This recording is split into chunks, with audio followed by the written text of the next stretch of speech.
फिर सीमंतो नयन है। ये 3 संस्कार बच्चा गर्भ में रहता है तभी होता है।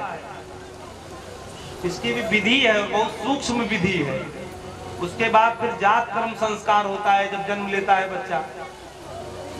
फिर नामकरण संस्कार होता है, फिर निष्क्रमण संस्कार होता है, फिर अन्नप्राशन, जो अन्न खिलाया जाता है, फिर अन्नप्राशन होता है, ये 7वां संस्कार है। फिर चूड़ाकरण संस्कार है। फिर 9वां संस्कार है कर्ण भेद संस्कार, ये कान वाला जो, ये भी एक संस्कार है। हम लोग फैशन में एक कान छिदा लेते हैं, एक वाला नहीं, लेकिन ये भी एक संस्कार था कि दोनों कानों को, इसमें आपने भगवान का चित्र देखा होगा, भगवान श्री कृष्ण का राम का कुंडल पहने रहते कानों में। क्यों? क्योंकि ये संस्कार है। इसको छिदवाने से, इसका संस्कार करने से तमाम बीमारियां नहीं होती, ऐसा हमारे शास्त्र कहते हैं। इसलिए कर्णवेद संस्कार भी होता था और इसमें सोने की बालियां पहनी जाती थी, ये भी बंद हो गया। उपनयन संस्कार फिर उसके बाद होता था यज्ञोपवीत संस्कार,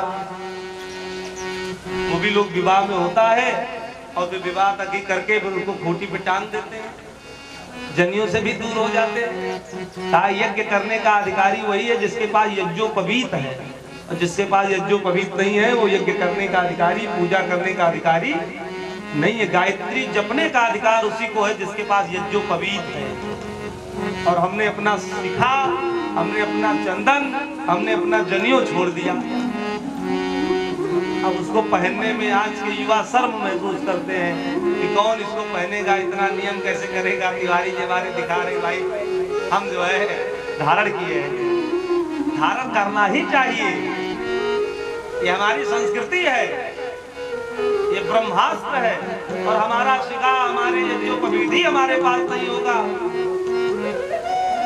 तो फिर काहे कि आप विद्वान। इसलिए यज्ञोपवीत में 3 धागे होते हैं ना, 3 धागे संकेत करते हैं तुम्हारे ऊपर भी माता पिता का ऋण है, तुम्हारे ऊपर अभी ऋषियों का ऋण है,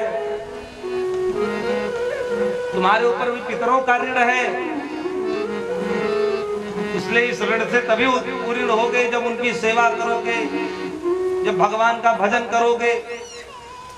तो इसलिए ये धागे हमको ये परिलक्षित करते हैं, ये संकेत करते हैं। और इसीलिए यज्ञोपवीत धारण करना परम कर्तव्य है। पहले जब गुरुकुल में बच्चा पढ़ने जाता था उससे पहले ही यज्ञोपवीत घर में माता पिता उसका करा देते थे। एक यज्ञोपवीत घर में होता था। ब्राह्मण के बालकों का यज्ञोपवीत 8 वर्ष की उम्र में, क्षत्रियों के बालकों का यज्ञोपवीत 12 वर्ष की अवस्था में, वैश्यों का 17 वर्ष की अवस्था में। ऐसे ऐसे विधान हैं यज्ञोपवीत संस्कार की। लेकिन अब यज्ञोपवीत की परंपरा ही धीरे धीरे लुप्त होती चली जा रही है और लोग उससे दूर हो रहे हैं। तो इसलिए निवेदन है, जिनको यज्ञोपवीत प्राप्त है वो यज्ञोपवीत धारण करें, इसमें संकोच न करें। ये यज्ञोपवीत हमारी संस्कृति है, हमारी पहचान है, अवश्य धारण करना चाहिए। उसके बाद में फिर वेदारंभ संस्कार आता है। 12वां संस्कार वेदारंभ संस्कार है। फिर जब यज्ञोपवीत हो जाता था तब बालक गुरुकुल में जाता था, वहां यज्ञोपवीत होता था। उसके बाद फिर उसको वेद का ज्ञान, अक्षर का ज्ञान कराया जाता था, पढ़ाया जाता था। फिर उसके बाद में केशांत होता था। फिर उसके बाद में उसका मुंडन संस्कार होता था। फिर उसके बाद जब 25 वर्ष तक बालक गुरुकुल में पढ़ता था, उसके बाद जब उसकी विदाई होता था तो उसको समावर्तन संस्कार बोला जाता है। विश्वविद्यालय में दीक्षांत समारोह, उसी को क्या कहते हैं संस्कृत में हमारे यहाँ समावर्तन संस्कार, विदाई समारोह। जब बच्चा 25 वर्ष तक गुरुकुल में पढ़ता था और पढ़ करके पूर्ण शिक्षित हो जाता था तब गुरु जी कहते थे भैया तुम्हारी विद्या पूर्ण हुई, अब तुम जा सकते हो।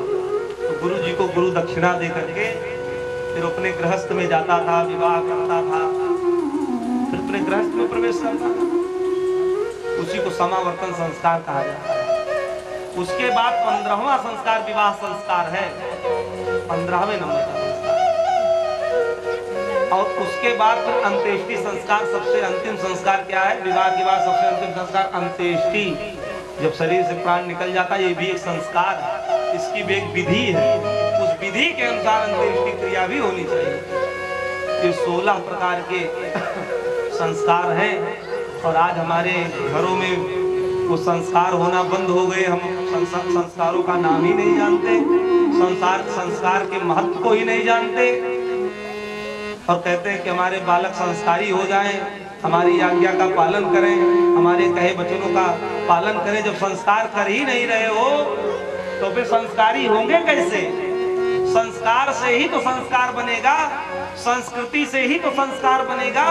जब उसका कोई संस्कार ही नहीं हो रहा है और चाहे तो हमारे यहाँ राम जन्म ले ले, हमारे यहाँ कृष्ण चले आवे, तो कहा कृष्ण को और राम को उत्पन्न करने के लिए पहले दशरथ और कौशल्या बनना पड़ेगा। इसलिए बालकों का नामकरण संस्कार स्वयं न करिए, मनमुखी नाम न रखिए, जो इच्छा आई विचार विमर्श करके बिना अर्थ का नाम रख दिए। यथा नाम तथा गुण, जैसा नाम होता है बच्चे का उससे वैसे गुण बनता चला जाता है। इसलिए जब नामकरण संस्कार करना हो तो किसी वैदिक विद्वान को बुलाइए, विप्र को बुलाइए,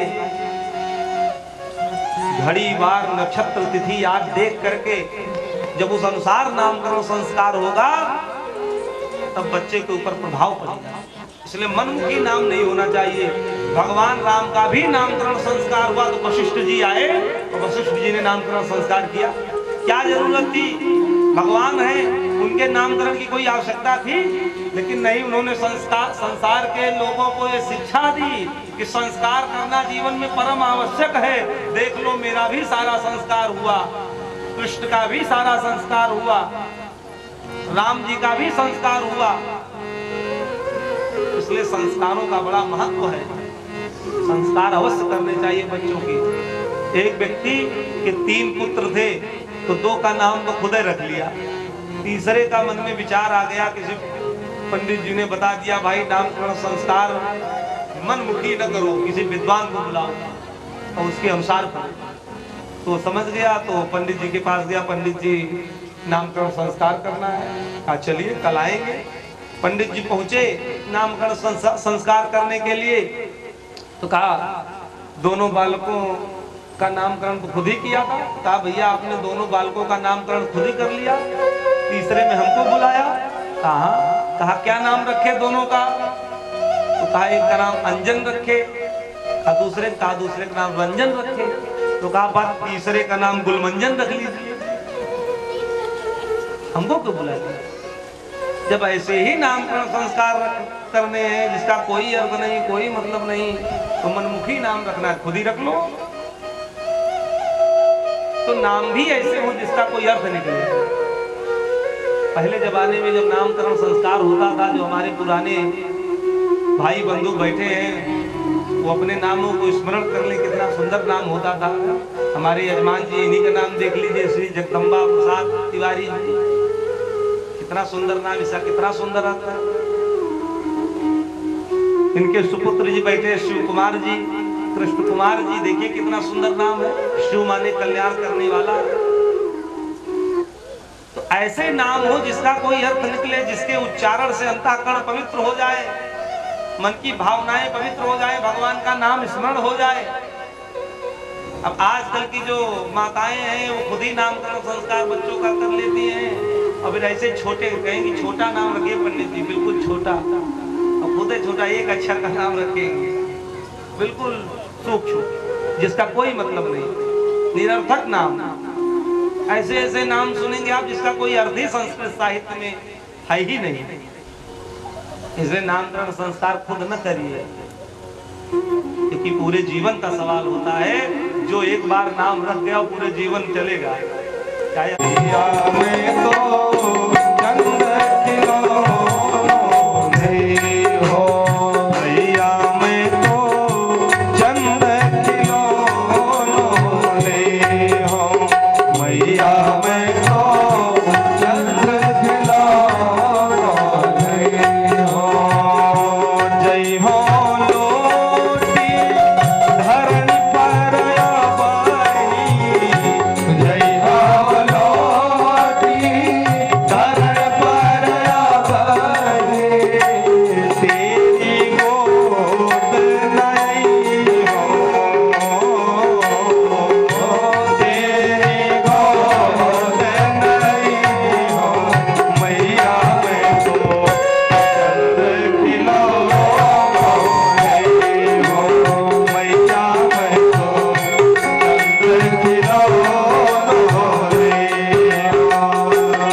गरीबी की बारी, नहीं जोर चलो तो दीन ही में गारी। मैया पैया कन्हैया छटक गयोरी, मैया पैया कन्हैया छटक गयोरी।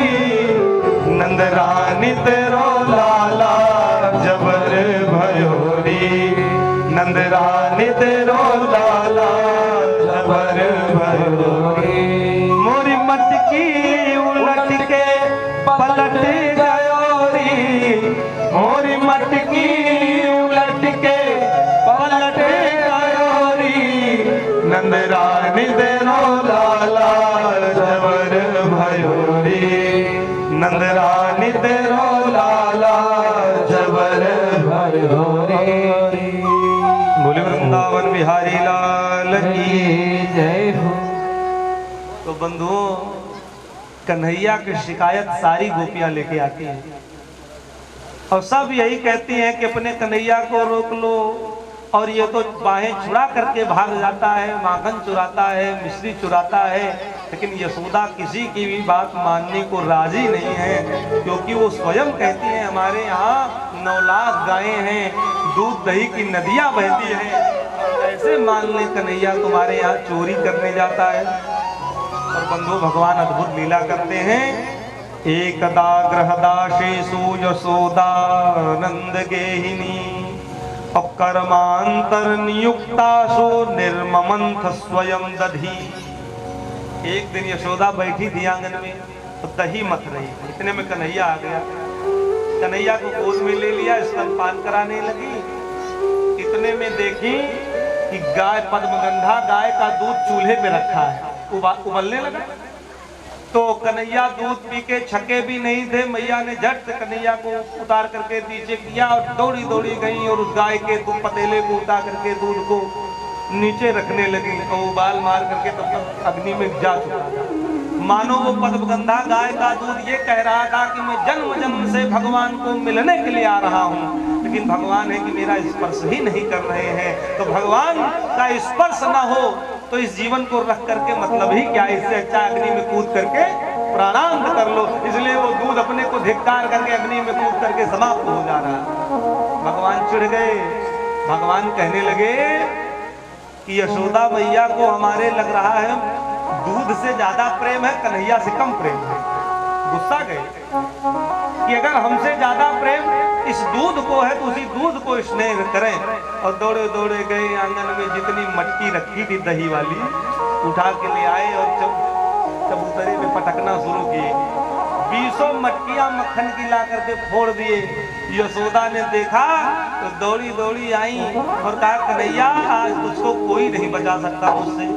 और पकड़ने के लिए दौड़ने लगी। कन्हैया भागने लगे और एक छड़ी लिया माता ने और कहा इसी छड़ी से आज तेरी खबर लूंगी और आज तेरी पिटाई होगी मेरे हाथों से।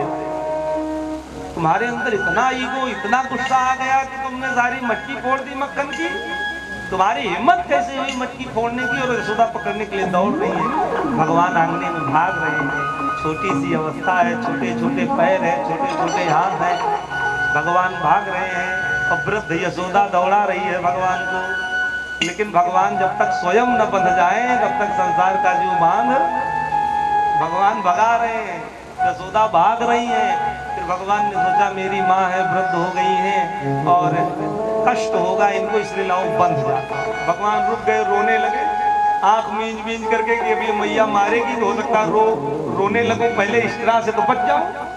तो आंखों को मींजने लगे तो जो काजर लगा था यहाँ पे वो पूरा काजर ऐसे ऐसे करके पूरे गाल पे लग गया।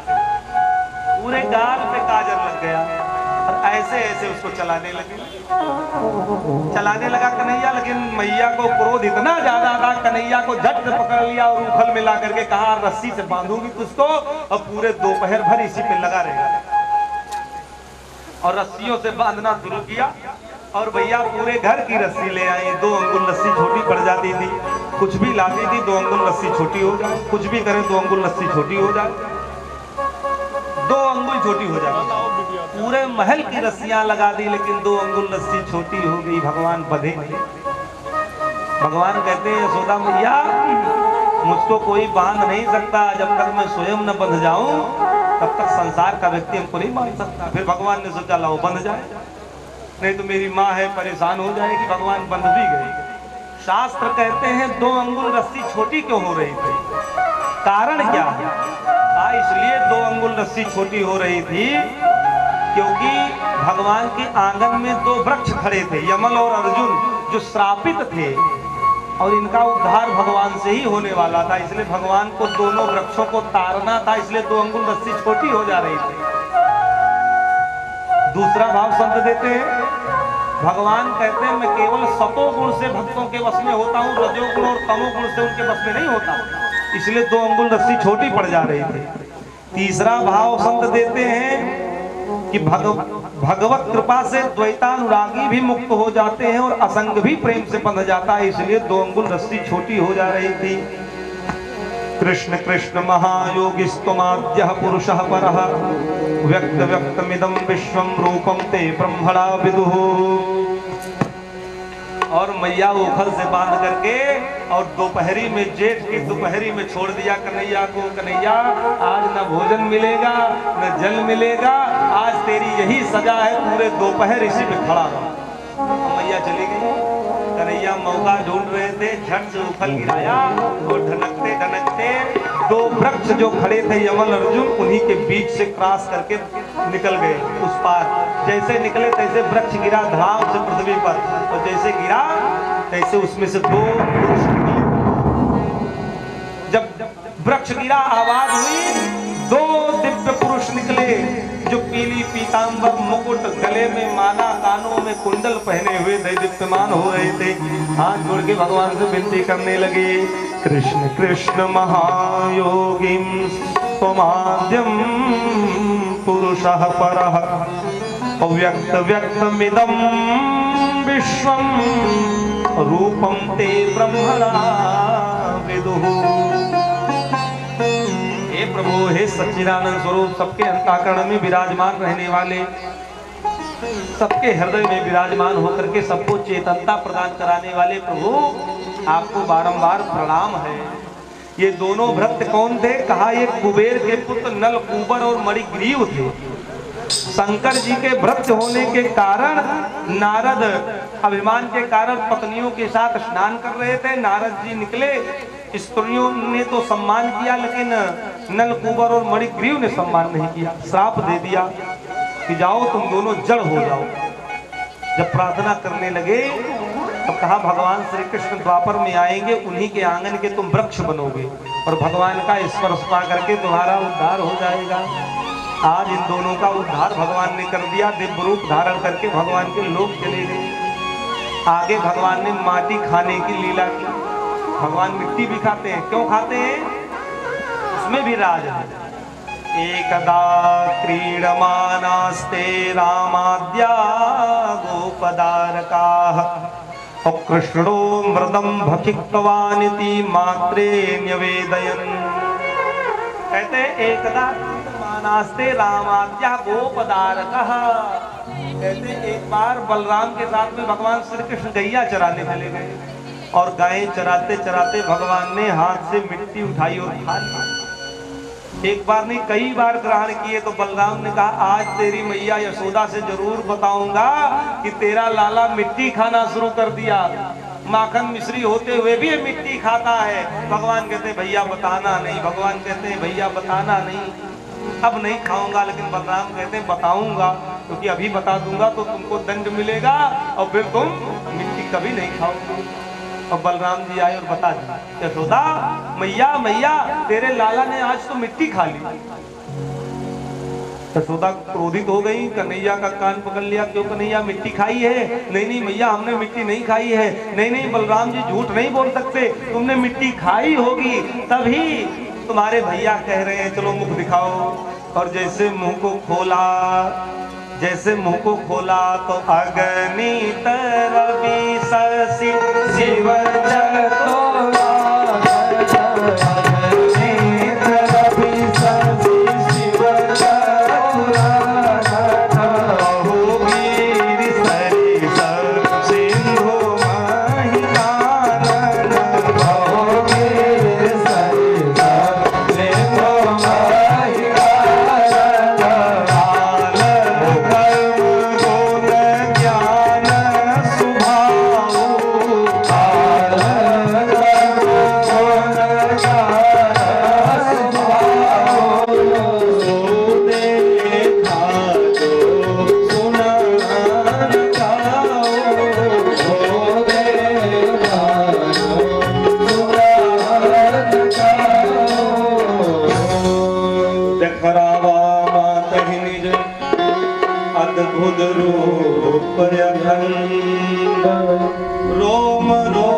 अग्नित रवि शशि शिव, अग्नित ब्रह्मा, अग्नित शंकर, अग्नित चंद्रमा, अग्नित सूर्य, अग्नित तारे, काल, कर्म, गुण, ज्ञान, स्वभाव, नदियां, तालाब, पर्वत, पहाड़, वृक्ष, सब कुछ सो देखा जो सुना न काऊ, उसको भी देखा जिसको न कभी सुना था न कभी देखा था।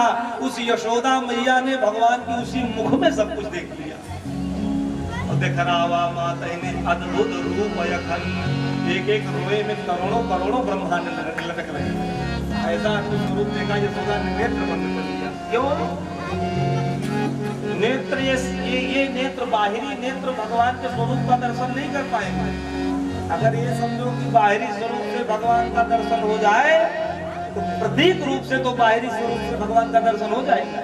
अगर भगवान को वास्तविक रूप में दर्शन करना चाहते हो तो थर्ड आई का प्रयोग करना पड़ेगा, तीसरे नेत्र का।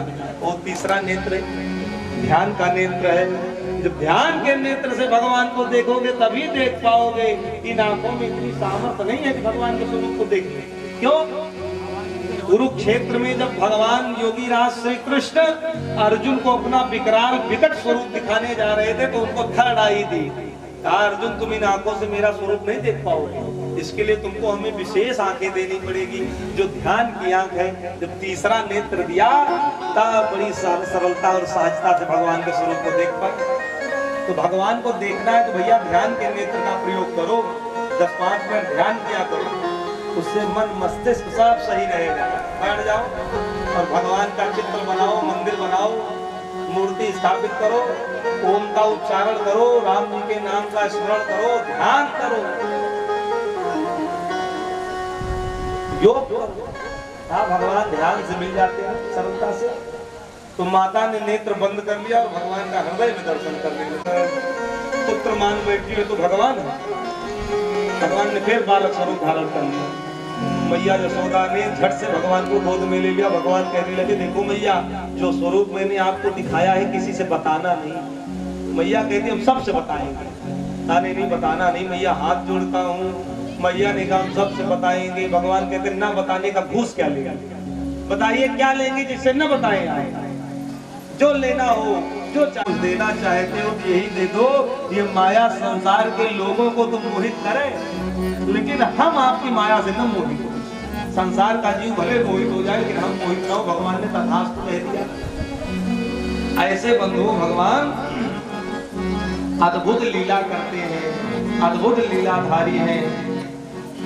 भगवान ने माटी क्यों खाई, शास्त्र इसका भी निरूपण करते हुए कहते हैं कि भगवान ने सोचा आगे मुझे बहुत सत्वगुण काम करने हैं, सतोगुण काम करने हैं, इसलिए लाओ आज रजोगुण का कुछ पान।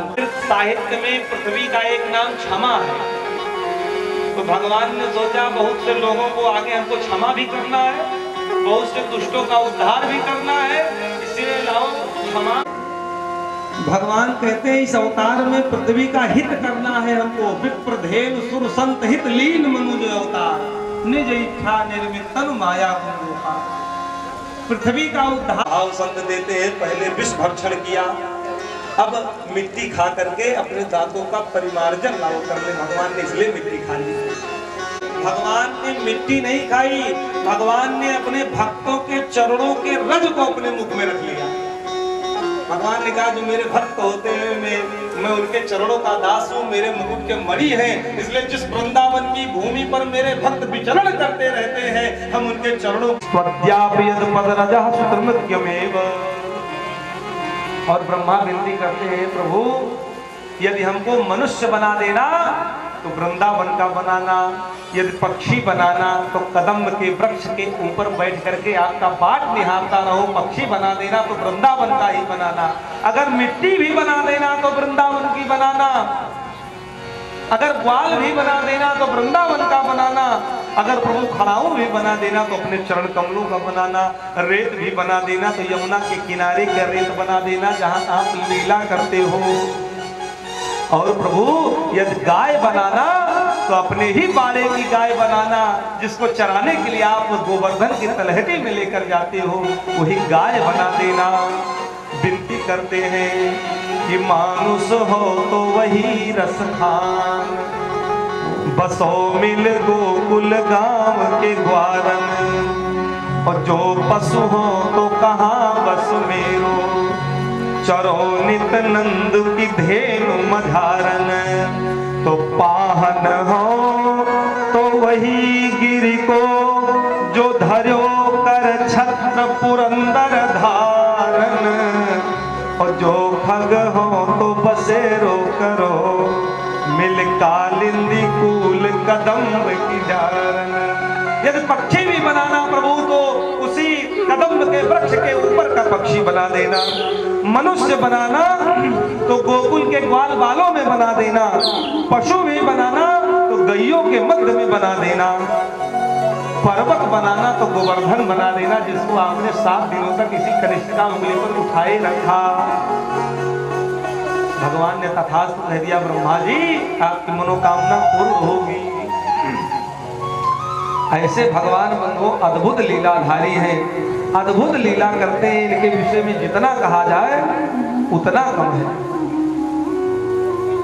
वो गोपियां जब भगवान को पकड़ पाती हैं तो घेरा बना लेती हैं, हाथ पकड़ करके, और भगवान बीच में रहते हैं। और गोपियां कहती कन्हैया ये माखन है, नाचोगे तो माखन देंगी, और नहीं नाचोगे तो माखन नहीं मिलेगा। और भगवान उस माखन को लेने के लिए गोपियों के बीच में घिरे खड़े हैं, और भगवान वही माखन लेने के लिए नाचते हैं। शेष गणेश महेश दिनेश सुरेश हो जाहि निरंतर गावे, जाहि अनाद अनंद अखंड अछेद अभेद सुभेद बतावे। तो नारद से सुख व्यास रहे, पचिहारे तू पुनि पार न पावे। ताहि अहीर की छोहरिया, छछिया भर छाछ पे नाच नचावे। ताहि अहीर की छोहरिया, छछिया भर छाछ पे नाच नचावे। शेष महेश दिनेश गणेश निरंतर जिसको ध्यान रहे हैं, जिसको निरंतर तपस्या कर रहे हैं कि ध्यान में आ जाए प्रभु, जाहि अनादि अनंत अखंड अछेद अभेद सुभेद बतावे। जिसको वेद नेति नेति कहता है, उसको पार पाना असंभव है। ऋषि मुनि करोड़ों करोड़ों वर्ष तपस्या करते हैं। नारद जी अपनी बीड़ा पर नारायण नारायण गाते रहते हैं। कहा उन्हीं भगवान को प्राप्त करने के लिए बड़े बड़े विमलात्मा करोड़ों वर्ष तपस्या करते हैं। लेकिन गांव की ग्वालिन गंवार गोपियां, क्या कहते हैं गंवार, जो एक भी अक्षर नहीं पढ़ी है, वही गोपियां घेरा बना करके भगवान श्री कृष्ण को बीच में स्थापित करके कहती है कन्हैया ये माखन तब दूंगी जब नाचोगे। और भगवान वो माखन लेने के लिए नाचते, क्या करते हैं भगवान नाचते हैं। ताई हीर की छोहरिया, छछिया भर छाछ पे नाच नचावे। भगवान कहते बताओ माया लोगे कि हमको लोगे। गोपियों से भगवान ने कहा था माया चाहिए हमें चाहिए। तो गोपियों ने कहा देखो आपकी माया में तो हम बहुत दिनों से नाच रहे हैं, 84 लाख योनियों में नाच ही रहे हैं। भक्त कहता है प्रभु अब माया नहीं चाहिए, क्यों? क्योंकि आपकी माया में तो आज तक हम नाच रहे हैं। 84 लाख योनियों में कोई चींटी बने, कभी बंदर बने, कभी भालू बने, कभी गधा बने, कभी कुत्ता बने, तो आपकी माया में तो हम नाच ही रहे हैं। इसलिए माया नहीं चाहिए, मायापति चाहिए। भगवान कहते हैं दोनों में फर्क है। अगर माया लोगे तो माया तुमको नचाएगी, तुम नाचोगे। अगर मुझको लोगे तो तुम नचाओगे, हम नाचेंगे। तो गोपियां कहती प्रभु माया नहीं चाहिए, मायापति आप ही आ जाओ। हम नाच नाच के थक गए हैं, आप नाचो। हम 84 में नाच नाच के थक गए हैं, प्रभु आप नाच दो। और भगवान गोपियों के सामने भक्त के वश में होकर के नाचते हैं, नृत्य कर रहे हैं। ऐसे भगवान अद्भुत लीला कर रहे हैं। जब माता चोटी बना देती है कन्हैया की, तो कन्हैया धूल उठा करके उसी में लगा लेते हैं कि धूरी भरे अति शोभित श्याम जो, तैसी बनी सिर सुंदर चोटी। और खेलत खात फिरे अगना, पग पैजन बाजल पीर कछौटी। या छवि को रस खान बिलोकत वारत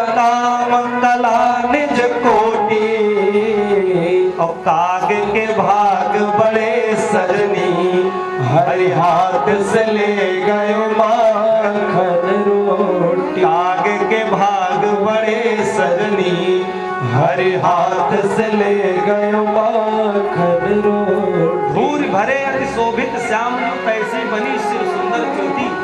जैसे धूल है उसी प्रकार चोटी प्रतीत हो रही है। खेल भी रहे हैं, खा भी रहे हैं। खेलत खात फिरे अंगना पग पैजन बाजत पीर कठौती। पीली धोती और करधनी माने कमर में बांध दिया। जब भगवान चलते छन छन छन छन छन छन छन छन बजती है। इस छवि को रसखान कहते जब मैंने अवलोकन किया। वारत काम कला निज कोटि कामदेव करोड़ों कला को न्यौछावर कर दे तब भी वर्णन करना मुमकिन है। और वो यशोदा के आंगन का कौवा भी धन्य है, काक मुसुंडी भी धन्य है कि भगवान के हाथों से छीन छीन करके प्रसाद ग्रहण कर रहा है। काग के भाग बड़े सजनी हरि हाथ से ले गए माखन रोटी। कौवा भी धन्य है जो भगवान के हाथों से मक्खन मिश्री लेकर जा रहा है और ग्रहण कर रहा है। बंधु, ऐसे भगवान अद्भुत लीलाधारी हैं जो ऐसे भगवान को न प्रसन्न कर पावे। बारी मथे धृत हो ही बरु सिकता ते बरु तेल, लेकिन बिनु हरि भजन न भवत रहिया सिद्धांत। बालू तो पेरने से भले तेल निकल आवे, हो सकता है कदाच संभव हो जाए, लेकिन संभव नहीं होता। गोस्वामी जी कहते बारी मथे दृढ़ होई बर सिकता ते बर तेल। बालू को पेरने से संभवता हो सके तेल निकल भी आवे। समुद्र को मथने से हो सकता है घी भी निकल आवे, लेकिन बिनु हरि भजन न भवत। लेकिन बिना भजन किए संसार का कोई भी जीव तर नहीं सकता। यह सिद्धांत अटल है, इसको मानना ही पड़ेगा। दुनिया के जितने काम हैं असंभव हो सकता है संभव हो जाए, लेकिन बिना भजन किए अगर कोई सोचे कि हम भगवान को प्राप्त कर लेंगे, ये सिद्धांत अटल है, इसको कोई नहीं बदल सकता। अगर भगवान की भक्ति प्राप्त करना है, मुक्ति प्राप्त करना है, तो सत्कर्म करना ही पड़ेगा।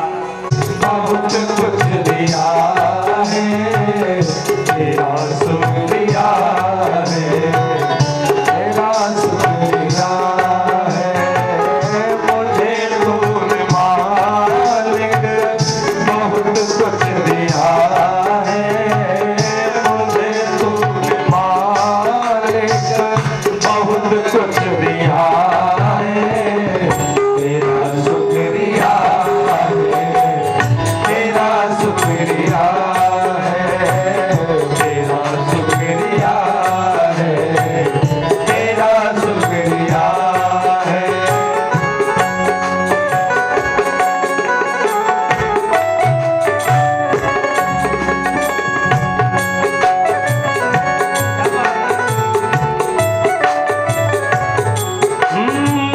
न मिलती अगर दी हुई दाद तेरी, न मिलती अगर दी हुई दाद तेरी, तो क्या थी जमाने में औकात मेरी, तो क्या थी जमाने में औकात मेरी।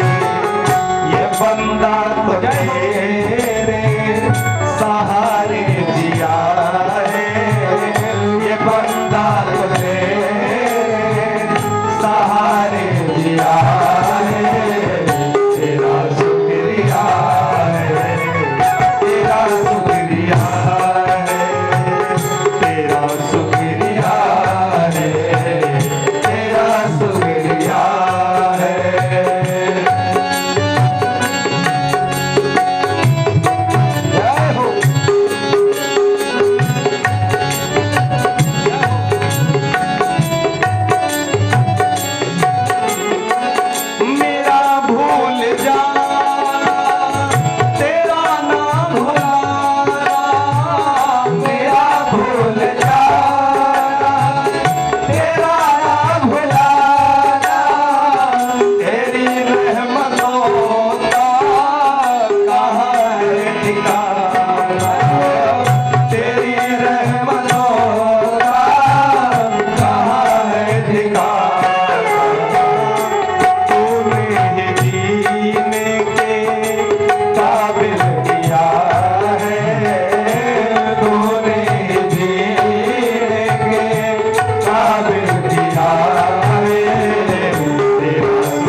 तो मुझे तो मालिक बहुत कुछ दिया है, तेरा शुक्रिया है, तेरा शुक्रिया है, तेरा शुक्रिया है, तेरा शुक्रिया।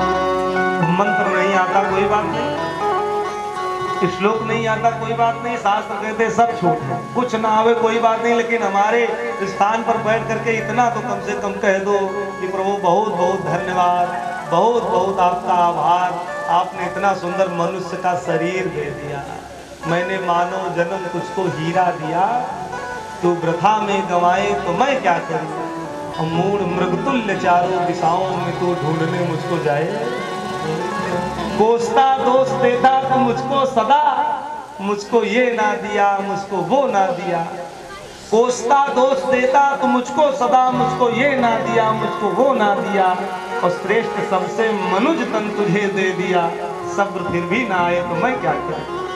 भगवान कहते इतना सुंदर शरीर दे दिया और फिर भी सबसे श्रेष्ठ शरीर दे दिया और फिर भी सब्र नहीं आता तो मैं क्या करूं, दुर्लभ हो। क्या करते हो, प्रत्येक दिन पाप करते हो, इसकी चर्चा हम अगले दिन विस्तार रूप से करेंगे, कैसे आप प्रत्येक दिन पाप कर रहे हैं।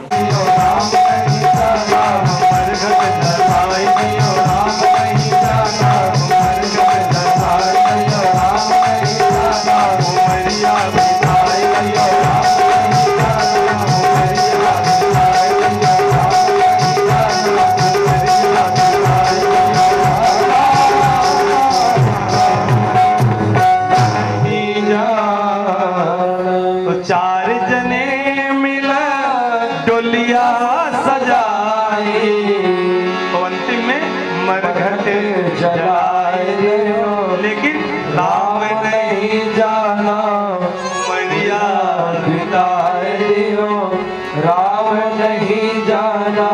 इतनी लंबी अवधि प्राप्त करके भगवान को नहीं जान पाए, पाप करते रहे, अधर्म करते रहे, अन्याय करते रहे, अत्याचार करते रहे और कर कर कर कर करके गठरी बांधी और यहीं पर लाद ली और लाद करके जब आया बुलावा चले गए, लेकिन जिसको जानने आए थे उसको नहीं जान पाए, जो करने आए थे वो नहीं कर पाए और सब किए, जो नहीं करना चाहिए वो भी किए, लेकिन जब धर्म कर्म की बात आई तो सैकड़ों सवाल खड़े कर दिए, जब सत्कर्म की बात आई तो हजारों सवाल खड़े कर दिए। न पाप करते हुए संकोच हुआ, न असत्य बोलते हुए डर लगा, न अन्याय करते हुए कष्ट हुआ, पूरा जीवन बीत गया।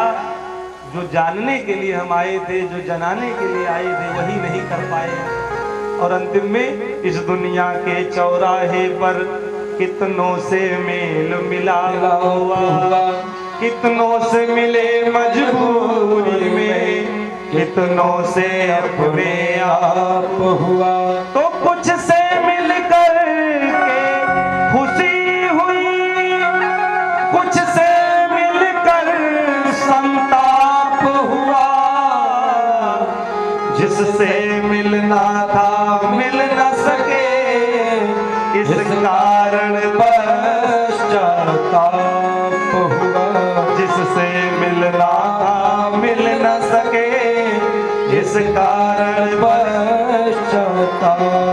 इस जीवन में कितने नए लोग आए, मिलते गए, सबसे परिचय बनाते गए, जानकारी लेते गए, तमाम नए रिश्ते जुड़ते गए, जिनको हम कभी जानते भी नहीं थे उनसे भी हमारा संबंध हो गया, बड़ा अच्छा संबंध हो गया, जिससे किसी जन्म में संबंध नहीं था और इनसे हर जन्म जन्म से संबंध था, इन्हीं से संबंध बनाना भूल गए, बाकी सबसे संबंध बना लिए। तो निवेदन है इनके लिए भी समय निकालो, कुछ धर्म कर्म करो, कुछ सत्कर्म करो, कुछ अच्छा काम करो, क्योंकि उन्हीं की जय जयकार होती है।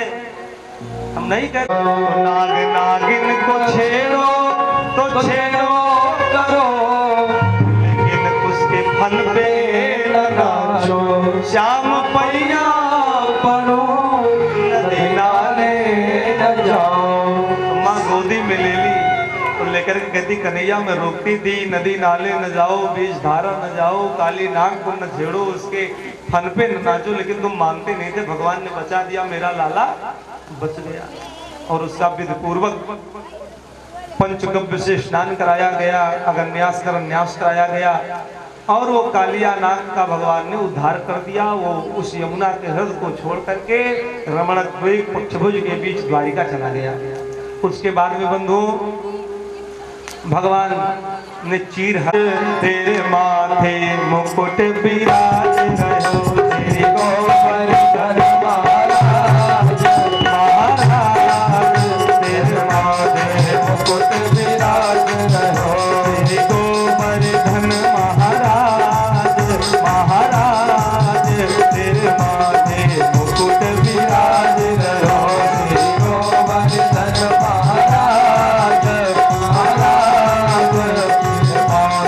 मुकुट विराज रहो, तेरे माथे मुकुट विराज रहो, तेरे माथे मुकुट विराज रहो, तेरे माथे मुकुट विराज रहो, तेरे माथे मुकुट विराज रहो, श्री गोवर्धन महाराज महाराज, तेरे माथे मुकुट विराज रहो, श्री गोवर्धन महाराज महाराज, तेरे माथे मुकुट विराज रहो।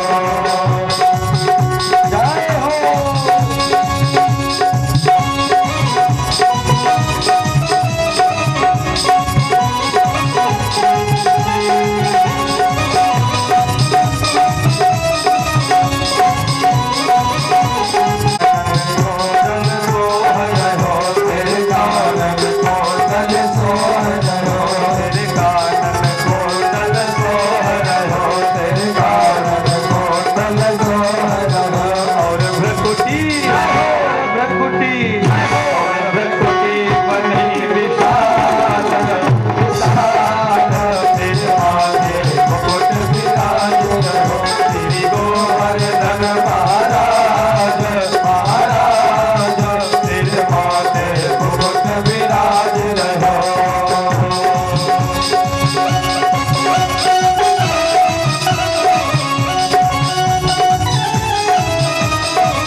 पुजारी शिव सागर जी महाराज उपस्थित हैं और व्यासपीठ से उनका बहुत बहुत स्वागत है, वंदन है, अभिनंदन है। आप लोग जोरदार ताली बजा करके महाराज जी का अभिनंदन करिए।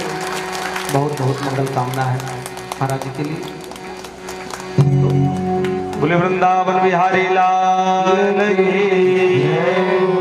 बड़े भाव से और श्रद्धा से हरे राम राम राम सीता राम राम राम हरे राम राम राम सीता राम राम राम हरे राम राम राम सीता राम राम राम हरे राम राम राम सीता राम राम राम हरे राम राम राम सीता राम राम राम हरे राम राम राम सीता राम राम राम हरे राम राम राम सीता राम राम राम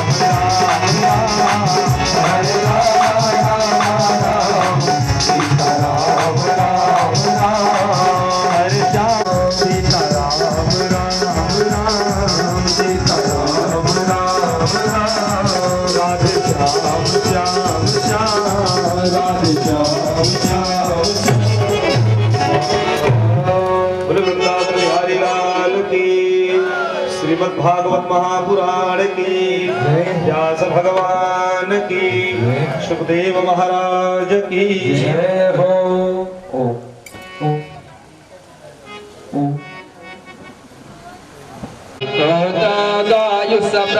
समुखाद निर्जायत अरे मैं आरती तेरी गाऊं होके सब कुल बिहारी मैं आरती तेरी गाऊं होके सब कुल बिहारी आरती तेरी गाऊं होके सब कुल बिहारी मैं आरती तेरी गाऊं होके सब कुल बिहारी से सवाओ होके सब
आरती तेरी गाओ देखे सब कुछ बिहारी त्वमेव विद्या सर्वं त्वमेव त्वमेव सर्वं मम देव देव नमो जगद्धावल कोमलांगं सीता समारोह समाप्रभातम् आरो महानायक चारुकामं नमामि रामं रघुवंशनाथम् आरती तेरी गाओ आरती तेरी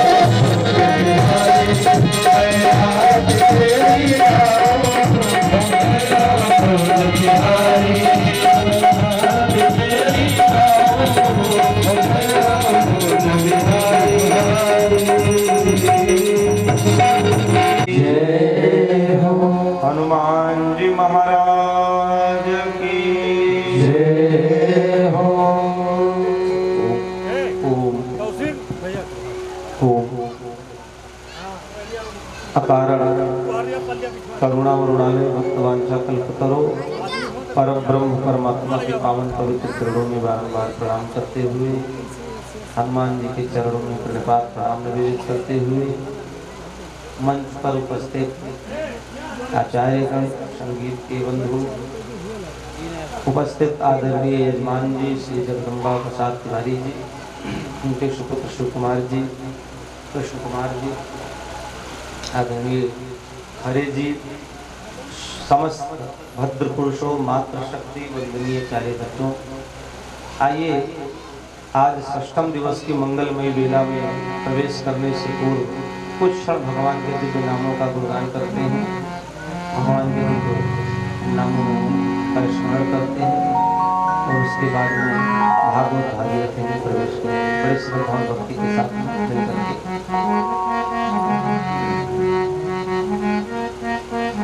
तारा है सारा जमाना हो, श्याम हमको भी तारा